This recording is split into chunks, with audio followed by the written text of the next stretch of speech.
வணக்கம். முனைவர் பே. சங்குவதி, உதவி பேராசிரியர், தமிழ் துறை, செயின்ட் ஜோசப் மகளிர் கலை மற்றும் அறிவியல் கல்லூரி, ஓசூர்.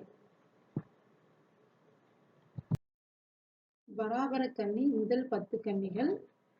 இது இஸ்லாம் சமயம் சார்ந்த ஒரு நூல்.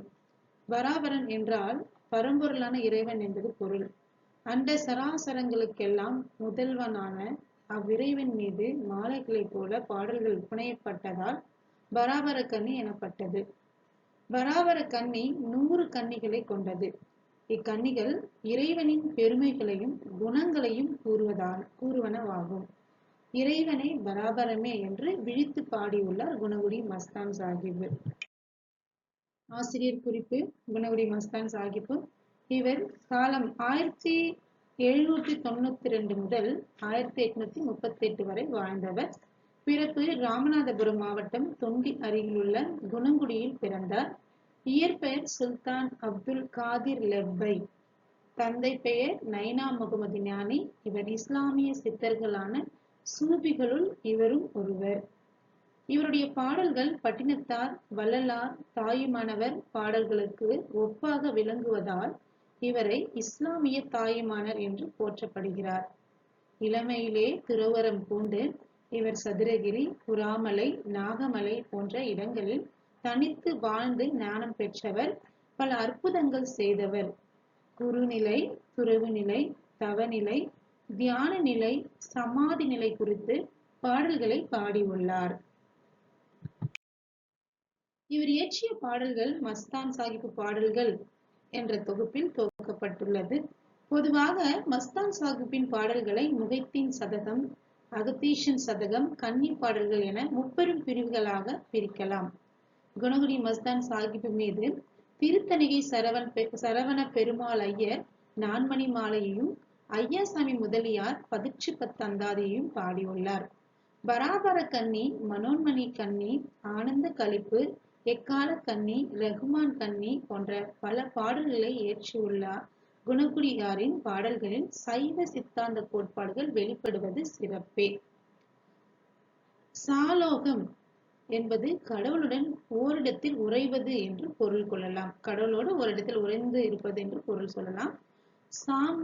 சாமி பகம் அப்படின்னா கடவுளை அணுகிருக்கும் நிலை, அதுதான் சாமி பகம் அப்படின்னு சொல்றாங்க. ஷாரூபம் அப்படின்னா கடவுளை போல வடிவம் பெறுவது. ரூபம்னாலே வடிவம் என்று பொருள். கடவுளை போல வடிவம் பெறுவது என்று பொருள். சாயுச்சியம் அப்படின்னா ஜீவாத்மா பரமாத்மாவுடன் கலத்தல், உயிருமுடல் ஜீவாத்மா பரமாத்மாவுடன் கலத்தல் என்று பொருள். இந்த 4 நிலைகளையும் குணகுடியார் பாடியுள்ளார். தற்போது 10 பாடல்களுடைய பாடல் விளக்கம்.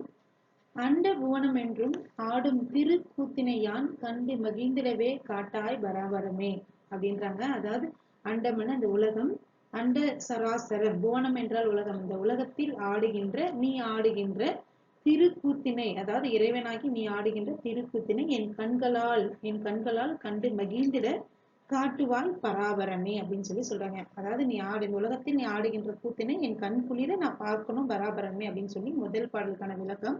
அடுத்த பாடல்: ஆதியாய் ஆண்டவனாய் அக்ததுவாய் நின்ற பெருஞ்சோதியாய் நின் மலமாய் சூழ்ந்தாய் பராபரமே அப்படின்னு சொல்றாங்க.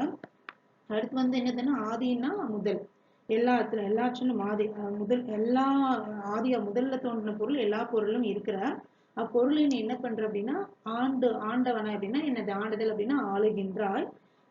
எந்த பொருள் அதுவாய், எந்த பொருள் நான் பாக்குறோம்னா அந்த பொருளா நீ தெரியுற. ஒரு பொருளா பார்த்தா ஒரு மலரா பார்த்தா அந்த மலர்லும் நீ தெரியுற அப்படின்றாங்க. நின்ற பெருஞ்சோதியாய் நின்மலமாய் சூழ்ந்தாய் பராபரமே அப்படின்றாங்க. பேரொளியாய், அதாவது மாசற்ற ஒரு ஒளியாய் இருக்கிற எல்லா பொருளும், இந்த உலகத்தையே படைத்தவன நீதான். அங்க இருக்கிற எல்லா பொருள்களிலும் நீதான் இருக்கிற.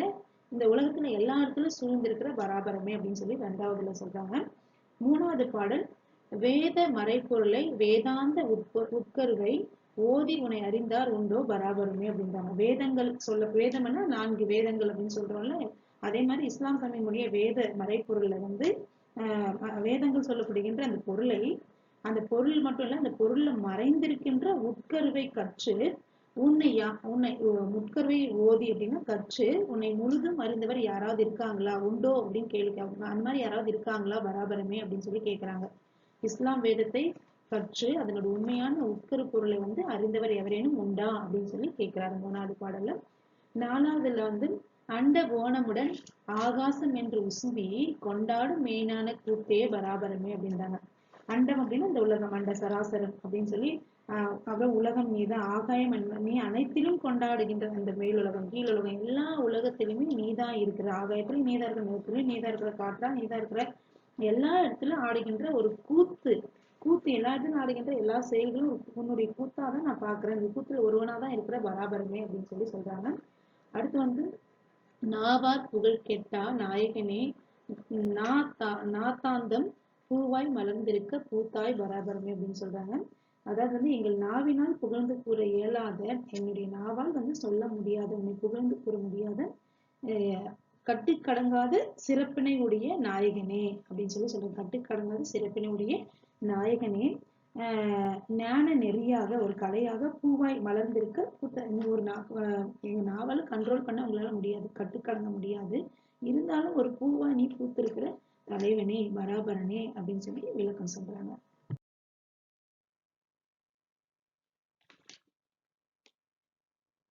பேரால் பெபிய பெரும்பொருளே பேதை தனக்கு ஆறார் இருந்தும் பலனாமோ பராபரமே அப்படின்னு சொல்றாங்க. பேரால் பெபிய பெரும்பொருளே பேதை தனக்கு, அதாவது பேதைன்னா அறிவற்ற எனக்கு, ஆறாறு இருந்தும் அப்படின்னா நிறைய உறவுகள் இருந்த நட்பு இருந்தும் அதுல ஏதாவது பலன் ஏதாவது இருக்குதா பராபரமே, உன்னுடைய அருளை பெறுவதுதான் எனக்கு மிக சிறந்த பலனாக இருக்குது அப்படின்னு சொல்லி சொல்றாங்க. யாருன்னா என் குணகுடி மஸ்தான் சாஹிப்பு. அடுத்து 7வது மாறாய் நற்கரனை மாவருள் சித்தித்திடவே பாராயோ ஐயா பகராய் பராபரமே அப்படின்னு சொல்லி சொல்றாங்க. இதுல என்ன அப்படின்னா, நற்செய்திகள் நல்ல கருணையும் கிடைக்கரிய பெரிய அருளும் என்னவென்று என்னன்னா கிடைக்கும்படியாக என்ன காப்பாங்க, அதாவது உன்னுடைய அருள் உன்னுடைய நற்கருணை எனக்கு எனக்கு கிடைக்கும்படியாக கிடைக்குமாறு ஏதாவது அருள் இருந்தா, இல்லை ஏதாவது வார்த்தைகள் இருந்தா எனக்கு சொல்லுங்க, அதுக்கான வழியை கொஞ்சம் சொல்லுங்க, பகரா எப்படின்னா சொல்லுங்க பராபரமே இறைவனே அப்படின்னு சொல்லி சொல்றாங்க. அடுத்து ஆனாலும் உன் பாதம் யாசித்து இருப்பதற்கு தானாய் இறங்கி அருள் தாராய் பராபரமே. என்னதான் எனக்கு துன்பம் தான், என்னதான் இன்னல்கள் வந்தாலுமே உன்னுடைய அருளை யாசித்து எப்பவுமே இருக்கணும், உன் அருளையே உன்னையே நினைவுகளோடு நான் தாங்கி இருக்கணும், அதுக்கு ஏதாவது அருள் இருந்தா உன்னை மனம் இறங்கி கொஞ்சம் அருள் புரிவா, நான் எப்பவுமே ஒண்ணு நினைச்சிட்டு இருக்கிறேன், அதுக்காக எனக்கு என்ன பண்ற அப்படின்னா கொஞ்சம் மனம் இறங்கி நீ உன்னுடைய அருளை கொஞ்சம் எனக்கு தாராய் பராபரமே அப்படின்னு சொல்லி சொல்றாங்க. அடுத்து என்னது அப்படின்னா, நாத்தாந்த மூல நடுவீட்டுக்குள் இருக்கும் மாதவத்தோருக்கு ஆன மருவே பராபரமே. மரு அப்படின்னா நறுமணம் அப்படின்ற பொருள். நாத்தாந்த மூலம் அப்படின்னா ஞான நெறிகள், அதாவது நாவில் நிறைய புகழ்ந்து உன்னை பாடி உன்னுடைய அறிந்த ஞான நெறி முனிவர்கள் இருக்காங்களா, நிறைய நெறியாளர்கள் சூதியாக்கள் எல்லாம் இருக்காங்கல்ல, ஒன்றான நடுவீடு எனப்படும் பிரம்ம மந்திரம் என்பதற்குள் மறைந்திருக்கும் அந்த நெறிகள் எல்லாம், ஞான நெறிகள் எல்லாமே. அது யாருக்கு கிடைக்கும் அப்படின்னா, பெரும் தவத்தில் சிறந்தோருக்கு மட்டும்தான் அந்த நெறிக்கான நறுமணம் வீசும். அதாவது உன்னையே நினைச்சு உன்னையே எப்பவுமே நினைவில் கொண்டு புரிகின்ற ஞான நெறிகளை பெற்றிருக்கின்ற அந்த மாதவத்தில் சிறந்திருக்கின்ற சூபியாக்களுக்கு மட்டும்தான் அந்த நறுமணம் போல இருக்கிற நீயே அப்படின்னு சொல்லி பராபரமே அப்படின்னு சொல்லி சொல்றாங்க. அடுத்து உடலுக்கும் உயிரே என் உள்ளமே உன் பதத்தையே கடலும் மலையும், உன் பதத்தை கடலும் மலையும் திரிந்தும் காணோம் பராபரமே அப்படின்னு சொல்லி சொல்றாங்க. என்ன சொல்றாங்கன்னா, அதாவது என்னுடைய உடலுக்கு உயிர் போன்றிருக்கின்ற பராபரமே உன் பாதத்தை நான் கடல் மலை அப்படின்ற எல்லா இடத்துலயும் திரிந்து பாக்குறேன், உன்னுடைய பாதை உன்னோட அருள் எனக்கு கிடைக்காம ரொம்ப கடினப்படுற பராபரமே, அதனால் தயவு கூர்ந்து எனக்கு அருள் புரிவாயாக இறைவனே அப்படின்னு சொல்லி குணகுடி மஸ்தான் சாஹிப் என்ன பண்றாரு அப்படின்னா இறைவனை வேண்டுறாரு. நன்றி.